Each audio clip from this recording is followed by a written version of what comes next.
right, ladies and gentlemen, welcome to another edition of Airmen Helping Airmen podcast. I am Wright, your CEO of the Air Force Aid Society. Today, I always say I have a special guest with me, but this is truly a special guest.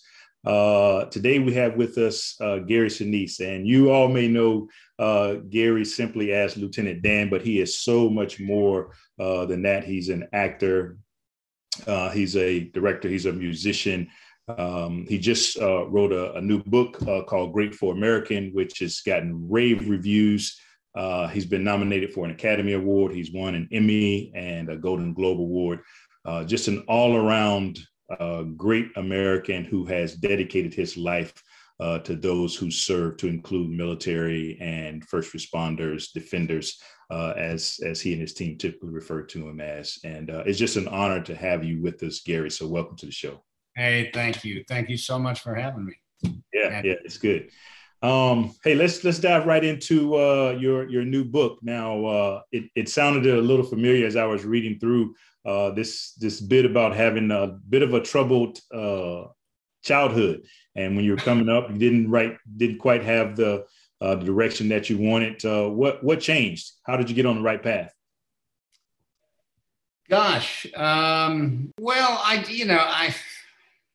it's hard to say. I grew up in the 60s and 70s. That's when I was a kid. So it was a bit of a turbulent time with regards to the Vietnam War and things that were going on during my high school years.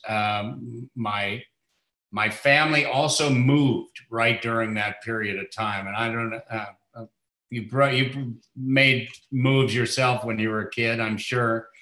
And it's always somewhat disruptive, you know, when you have one group of friends and you're at that early teenage part of your life, and then you move somewhere else and you're kind of out in the middle of nowhere trying to figure out who to connect with and whatnot. So I ended up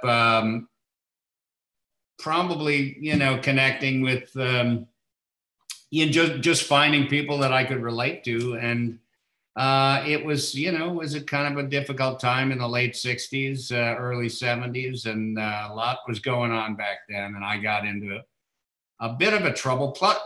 Plus I was just, there was something that happened in those early childhood years where I just didn't learn the mechanics of academic life. I didn't learn how to read very well when I was a child, and I didn't learn how to write very well. And I just struggled academically in school, and that really made things difficult for me. But I did connect to this artistic side of myself, which was music, playing guitar. And so I ended up in some bands when I was young. And then I fell into theater in high school just by accident, and started acting in high school plays. And those two things, music and theater, were the sort of driving forces. I did like sports when I was a kid. I played football and baseball, but when I got into high school, everybody was bigger and better than I was. And so I fell into music and theater and ended up doing that. And that kind of saved me in a way. Certainly theater was something that, and acting was something that I ended up making a living at. So I found it at an early age when I was 16 years old, during a kind of turbulent and troubled time for myself as a high school kid, but ended up doing okay with it. And then it ended up, who would have thought way back then, when I couldn't read or write, that I would end up writing a book and it would end up on the bestseller list. I would have never thought that. Yeah, absolutely. Well, I think we're all, glad that you discovered acting and music, because it's brought us to Gary Sinise that we know today. Now, I find it interesting, and I wonder if you ever thought about joining the military. You had your grandfather, Dan, who served. You had uncles Jack and Jerry who served. Did you ever consider? And I think your father served as well, right? Yeah, my dad was in the Navy in the early 50s. Yeah. So did you ever consider going into the military? Again, the veterans in my family are very important to me. And then I met my soon-to-be wife, and she had Vietnam veterans in her family, her brothers and her brother-in-law, but the veterans in my own family, by the time I was old enough to comprehend things, it was sort of well beyond their service years. So my grandfather, for example, you mentioned, Daniel, he was an ambulance driver in France in World War I when he was 17 years old. And yet by the time I was born in the 50s, I mean, he was well beyond his Army years. And, I don't ever remember my grandfather talking about his Army years. And, Kay, I wish I had talked to him. He served in World War I on the front lines, driving our wounded back and, away from the battlefield and everything. And I remember seeing, stuff in the trunk, in the basement, his old uniform or something like that, but never once talked to him about it. And nor did I spend much time talking to my Uncle Jerry either, who served in World War II in the Navy.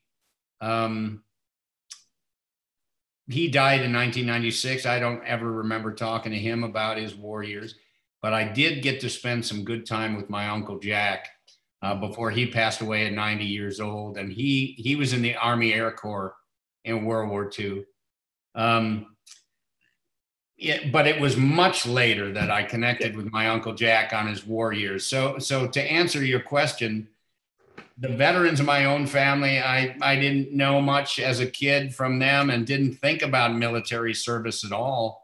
In fact, I was growing up during the Vietnam War, and I remember my parents, my mother especially, being very, very scared that I would be drafted because I was such a bad student. She thought, oh, for sure they're going to grab him and take him.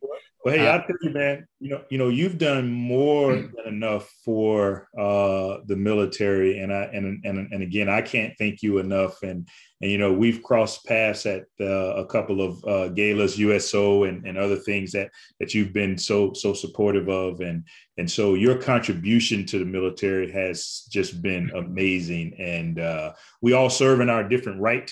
And you didn't have to have served in the military to have had the huge impact on all of us that you've had. So again, let me just say thank you. Oh, thank you, and thank you for serving. Yeah, no problem. Let's jump to your foundation now. What encouraged you, or what drove you to come up with the Gary Sinise Foundation? Well, gosh, it's a series of events along the way. I tried to document some of these things in my book. Like, I started out in the book. I wasn't sure what I was going to write about exactly, but then I started writing about some of the things that I've done in the last 20, 25 years with our military and our veteran community, and some of the support and some of the trips.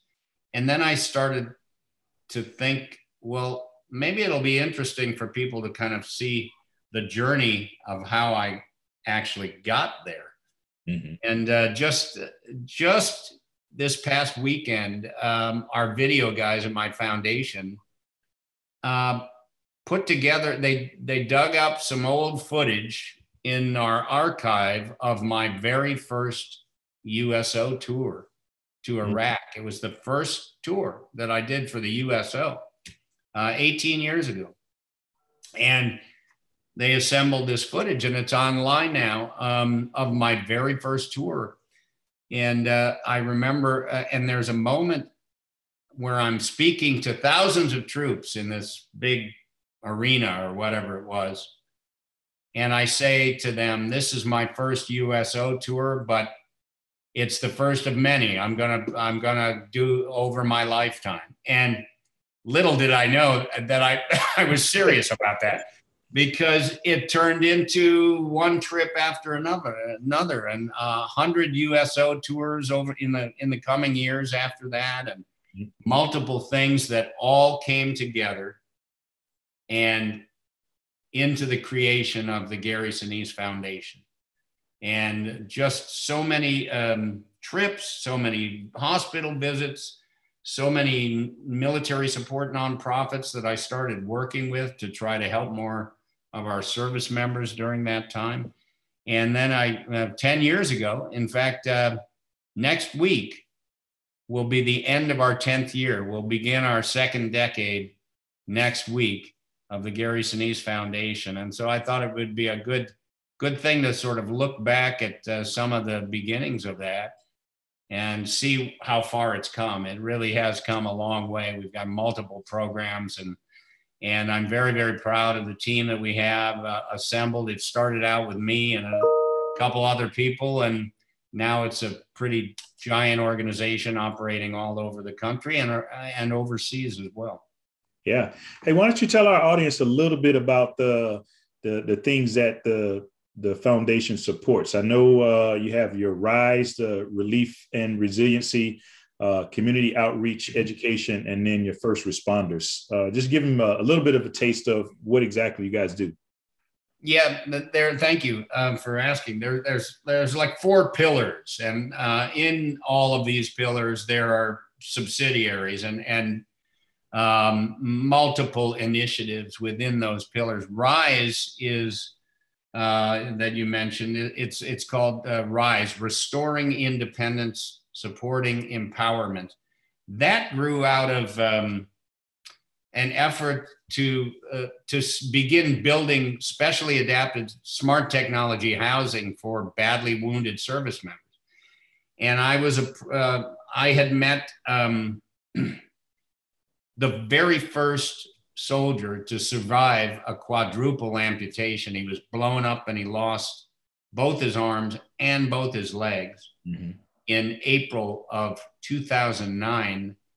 And about 2 weeks after he arrived at Walter Reed, I was visiting the hospital, and I met him and saw him. And about 6 months later, I was shooting CSI New York, my television series, and we were shooting in New York. We were based in Los Angeles, but we'd go to New York every once in a while and shoot.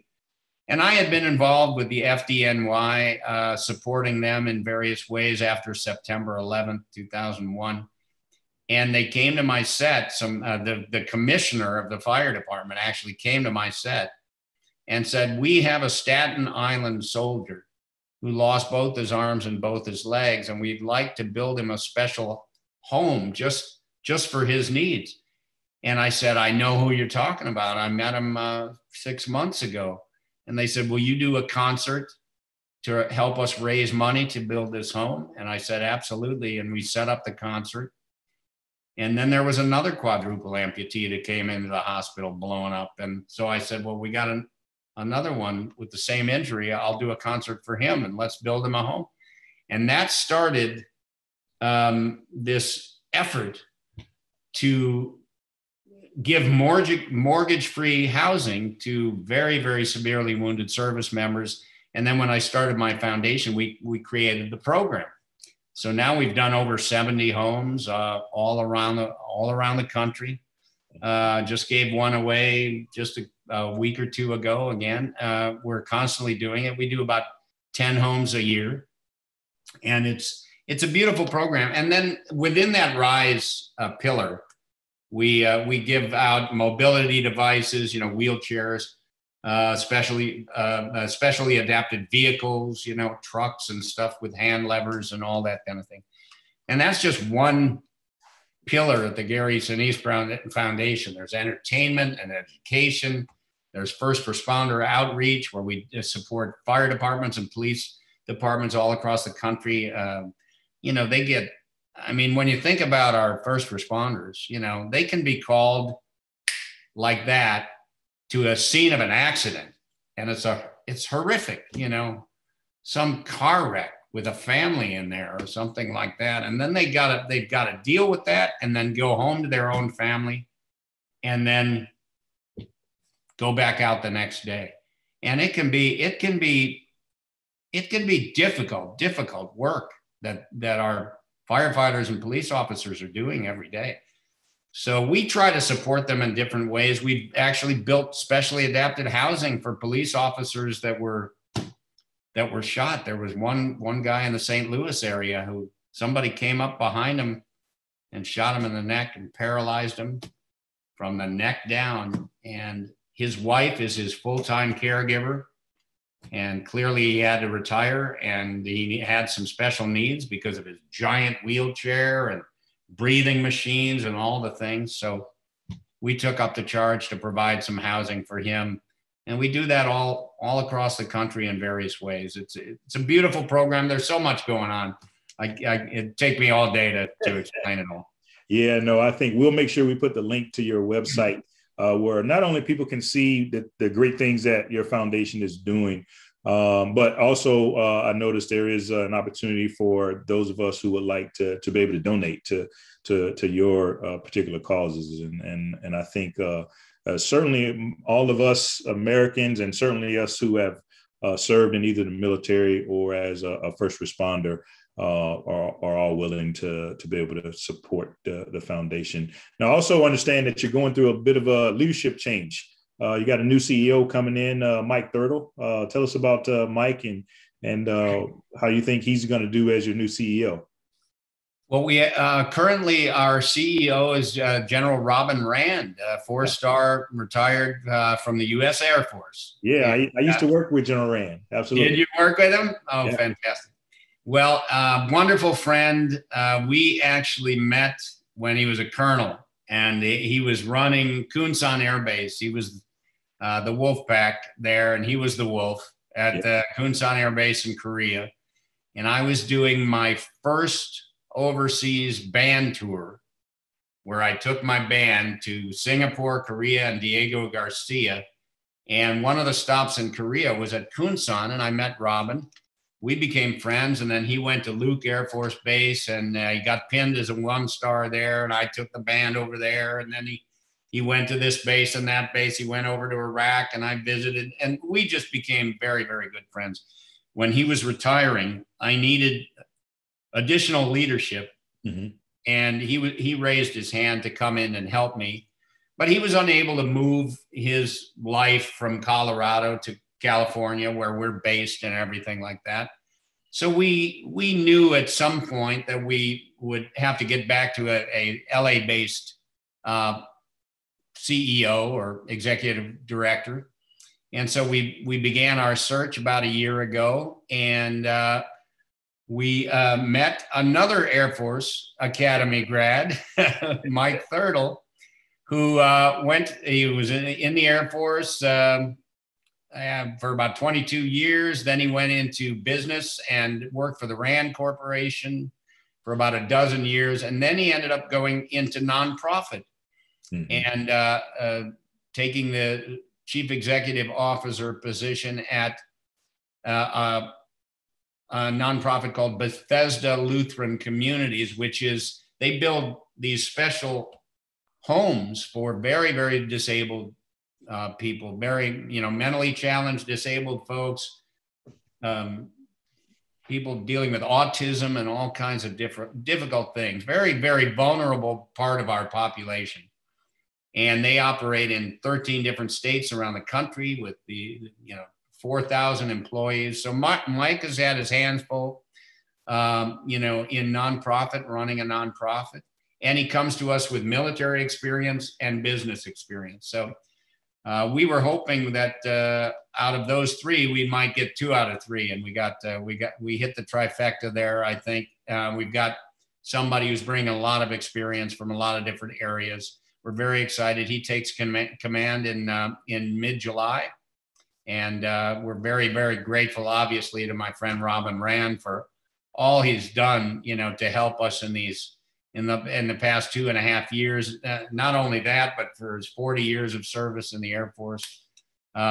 He's leaving the foundation in good hands, and he's in transition right now. He's been through the change of command many times before himself. So he knows how to do this, and we're very, very happy that we were able to find Mike and that he's coming in. Yeah, sounds like Mike will be a great addition to the team. Let's talk about let's talk about the last year. I know we're not quite post-pandemic, but how challenging has it been for you personally and for the foundation dealing with the pandemic over the last year? Well, prior to 2020 and what happened with the virus and everything like that, it was nonstop for me. You can look at the service history page on the website of the Gary Sinise Foundation. You can track all my travels and all my events and all my concerts and all that stuff, and you can look at those months and years, and it's very, very busy. And then the virus hit, and we had a full year of travel and events planned that I was going to personally participate in. Well, we had to shut down a lot of that travel for the team and events that I was doing. There were multiple concerts on the schedule at military bases all around the country. Lots of difficult things, or lots of interesting things, and places that I've been and places that I haven't been. But when the pandemic hit, we shut our travel down very quickly, had to shift gears. And so we created a campaign where we wanted to be a part of the fight and be a part of the solution in supporting our first responders and our healthcare workers. So we created the emergency COVID-19 combat service and raised an additional roughly $1.5 million just to support our frontline workers in the fight against COVID-19 around the country. And we've supported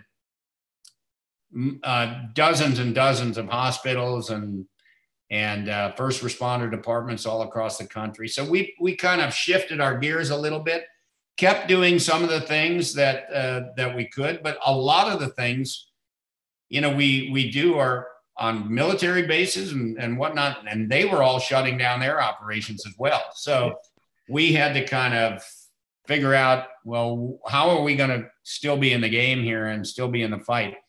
And we actually raised more money in 2020 than we did in 2019.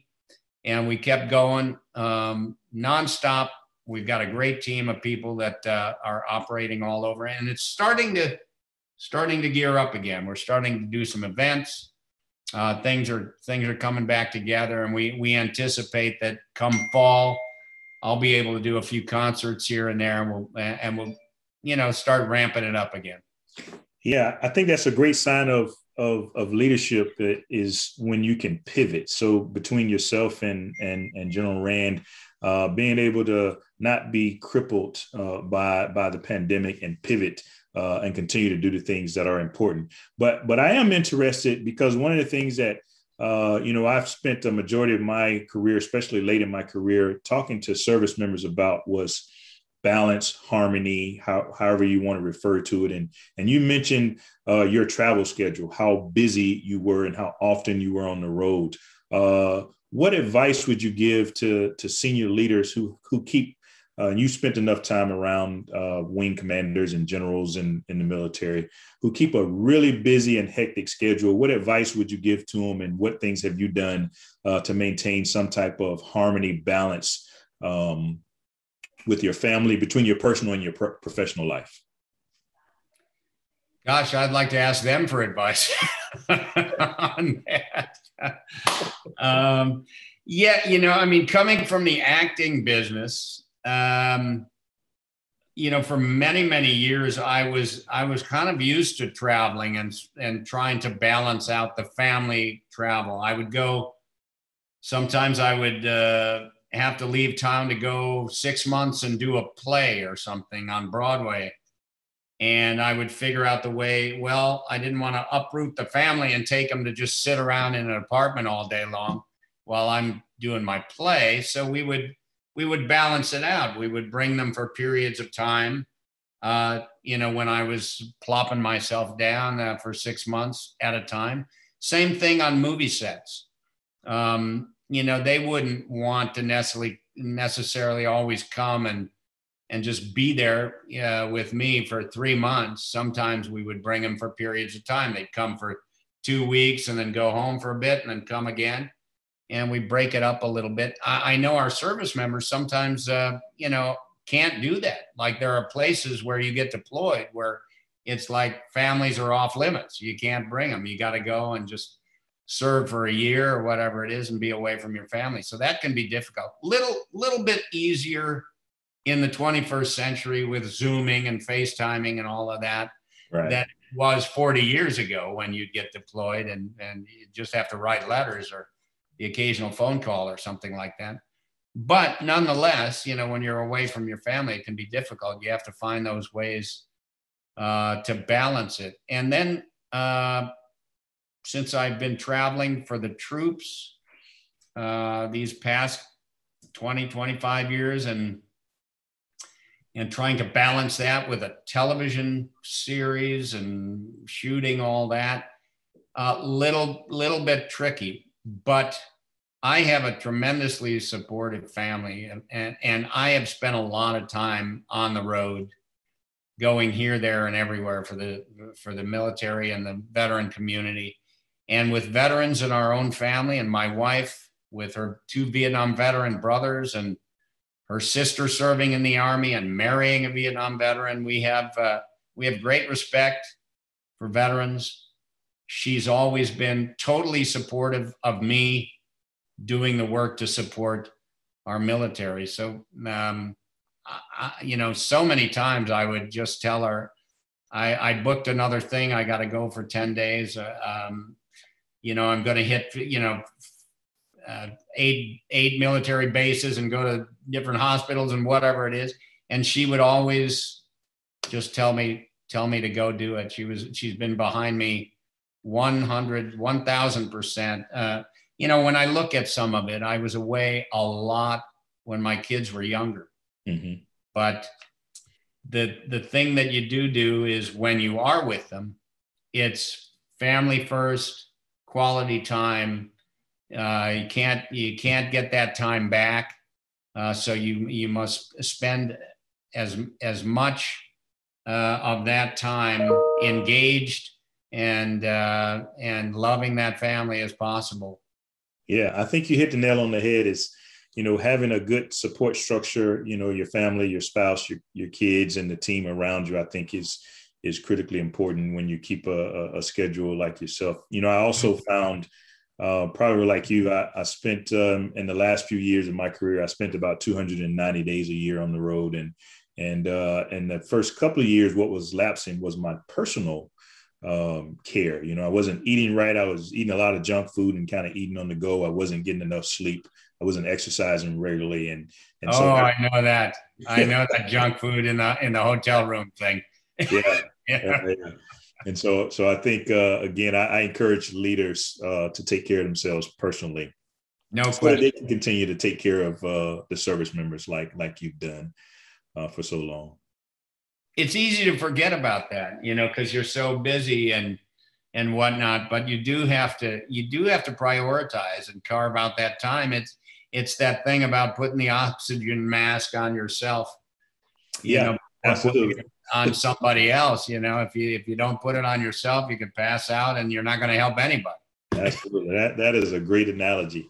Tell me about Lieutenant Dan and how, and if it was a life-changing role, and if it was, how so? Yeah, no question. It changed a lot of different things. It changed my career trajectory because it was such a popular film, and up until that point, Forrest Gump came out in 1994, and I didn't really start doing films until just a few years before that. So I had only done a few things. Mm-hmm. And so I was not well known, by a wide audience or anything. In the theater business, I was I had done pretty well because I started a theater company called Steppenwolf, and it was very, it was a popular theater company in the country, and we had some success on Broadway and off Broadway and different, around the world, different places. But when you're in the movie business and you're successful there, that's international thing. Those movies go everywhere, yeah. and it can change life. And when you're in a popular one like Forrest Gump that is seen by so many people, it can change everything. And it did for me. I was nominated for an Oscar. I'd only done a few movies before that. So it really changed a lot. And then I started getting a lot of film work after that. I was in Apollo 13 with Tom Hanks and Ransom and The Green Mile. And I did the miniseries called The Stand, the Stephen King miniseries. A lot of different things changed. But it also changed and kind of teed up this work for our disabled and military veterans. Lieutenant Dan, of course, is a wounded veteran, double amputee. At that time, when about a month after the movie came out, I was contacted by the Disabled American Veterans Organization.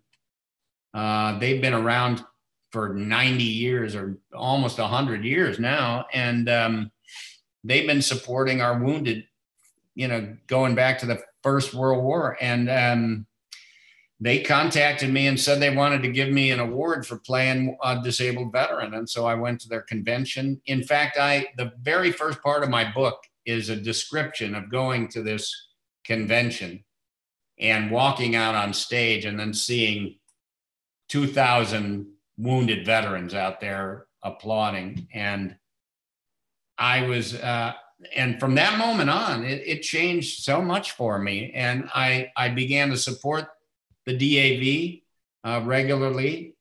Then September 11th happened, and having veterans in my family going back to the 70s and 80s, and then Forrest Gump in the 90s and everything, I was just teed up to try to support the men and women who were deploying to Iraq and Afghanistan after September 11th.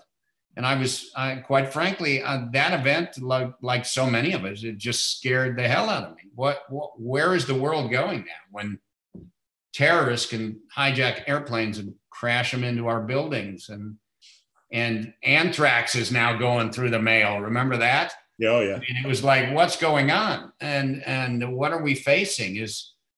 Are terrorists going to come across the border with a backpack full of anthrax and dump it in some city and have it blow around? And I mean, it was a paranoid time. It was a hard time. Yet what was happening was our military was responding, deploying to Afghanistan, deploying to Iraq shortly after that. But we were also losing people. Mm-hmm. And they were getting hurt and they were getting killed and their families were struggling. And I didn't want, and my heart was broken during that time. And I just wanted to be a part of supporting my country. And I thought the way that I could do that was by supporting you and your fellow defenders who were out there responding to this stuff. And what can I do? And one of the first things an actor can do is call up the USO and say, "Hey, I'm here. Show me the way. Where do I go?" And so it's interesting. If you look online, you'll see that very first tour that I'm talking about right now. I called them up and they sent me on the very first USO tour to Iraq after the invasion happened. The invasion started in March of 2003. And I was there in June of 2003, not too long after. Do you remember when that statue of Saddam Hussein, where they tied that chain around it and the army pulled it down with a tank? Yep. That was in April of 2003, and I was in Baghdad 2 months later. Wow! So that started just a ton of work, and I haven't stopped since. So. And to answer your question, Forrest Gump and Lieutenant Dan changed a lot of different things. And and I'll always be grateful to Lieutenant Dan and that I got the chance to play that role, because it became more than just a movie part. You know, it became something that the military could relate to. I would walk into a hospital and there would be a double amputee laying in the bed who was blown up about 4 weeks before. And he'd look at me and a big smile come on his face and he'd call me Lieutenant Dan. And it just kept me coming back. Yeah. I mean, I think, like I mentioned before, we're all forever grateful for not just Lieutenant Dan, but what that character inspired you to become. And I know you probably hear people say it, and you probably say it. And I think I heard you say it to me earlier. Thank you for your service. I want to say thank you for your service and all the things that you've done for all of our service members. You know, you've had an amazing career, just full of taking care of people who put their lives on the line. I wonder, you know, do you have any do-overs? Do you have any things that, you know, you left on the field that you wish you could have done or would have done throughout your career, throughout your life?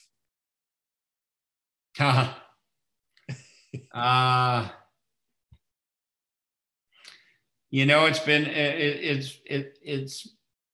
I wish I could do more. That's kind of the way I feel all the time. I think that we could, you know, a lot of people need help. I've been blessed. You know, we've certainly had our own family struggles and challenges. Some I write about in Grateful American, and some very, very difficult times as a family. But you know, we all go through challenges. I kind of always try to look at the blessings too and count those. And I've been blessed in so many ways, even with the challenging times and the issues that our family has faced that have been difficult. You know, on the other hand, you know, there's been a lot of good things that have happened through the course of my life, and a lot of wonderful people that I've met. I try to keep my eye on that ball, and that certainly helps you get through the next battle zone for sure, to get to the other side, because you know there's good things that are around you, and good blessings that you've had, and good people that you've met along the way. Yeah, I get that question quite often, and mostly I answer it with, I try to live with no regrets. There's certainly things that I think I could have done better, and things that I maybe wish I could have done or should have done. But mostly I look to the future, and you know, I know in life you don't really get many do-overs. And I just kind of appreciate the great things. I do the same. I mean, I could dwell on all the stuff that I'm not so happy about from the past, but what good does that do? I wrote about some of it in my book. You can read it. Yeah. Oh yeah. Yeah. Well, good. Any parting words for our audience? Again, you know, you've done so much for all of us, and on behalf of all of the men and women who have served and who continue to serve, I just want to say thank you. But I'd love for you to give us any parting words or any parting thoughts that you might have for us. Well, thank you, Galith, for having me today. And look, when I started to write my book, I didn't know what it was going to be called. I wasn't necessarily sure what it was going to be about. I just started telling stories and started looking at things, and then it turned into the autobiography that it became. But also there were a couple of themes that just kept popping out, and one was just gratitude. And as I started to reread the book and rewrite it here and there, that emotion, that feeling, that value kept jumping off the page at me. And I said, you know, I'm a grateful American. for many, many things, especially for my freedom and for the men and women who provide that for me. And the story is a journey from self to service, and how I came to kind of realize that over time. You know, I've had a lot of blessings in my life, as I said, you know, challenges, yes, but many blessings. And I don't think enough people, you know, I can't say that, but what I would say is I know what it's done for me to kind of look at the grateful side of my life and focus on that instead of the things that can drag you down, the things that can really, you know, slow you down. This life is, you know, it's finite. I mean, we're here and then we're gone. So what's in between? What do you want to take from that life? What do you want to live within that life?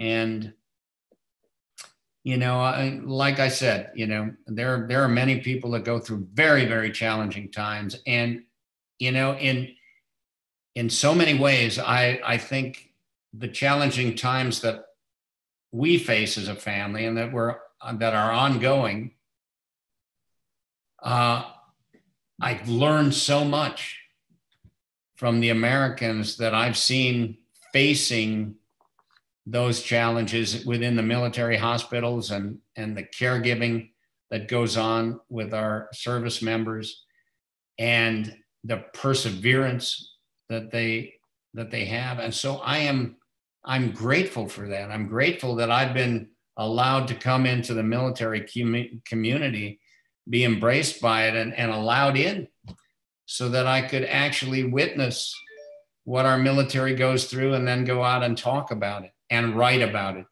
as I did in Grateful American, A Journey from Self to Service. I'm grateful for you, my friend, and for your fellow service members. I'm grateful for the freedom that you provide voluntarily. You didn't have to sign up. I mean, it's a job. Yes, you have a job, you get paid for it and everything like that. But, you know, it's a voluntary job to defend our country. It can be a dangerous job.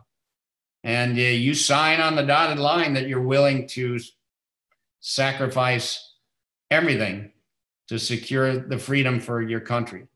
So I'm grateful for that. I'm grateful for you. And if I could say that over and over and over to you and your fellow service members today, I would, but it would take too much time. So just know that I'm a grateful American for you and all you've done for our country. Yeah, well, Gary, you know, again, thank you. You've done more than you can imagine for all of us.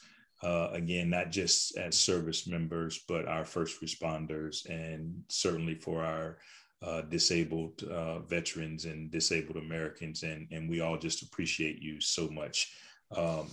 You heard it here. Here's the book. If you hadn't got a copy of Grateful American, Journey from Self to Service, please pick up a copy. It'll take you through a soiree, I would say, of emotions. You'll laugh, you'll cry a little bit, but it's a wonderful work, and it just speaks volumes about the man that you are. And again, on behalf of Air Force Aid Society, all of our service members, all of our disabled veterans, and all of our first responders, I want to say thank you for joining us today. And perhaps because we're somewhat in the same business of taking care of people, that's what Air Force Aid Society and the other sister service relief societies do. Perhaps we can partner and do some business together to continue helping service members and veterans. So Gary, again, thanks. And hopefully we'll get a chance to connect here soon. Thank you. God bless. All right. This is K. Wright, your CEO of Air Force Aid Society, signing off with another wonderful episode of Airmen Helping Airmen podcast. And we will see you on the next show.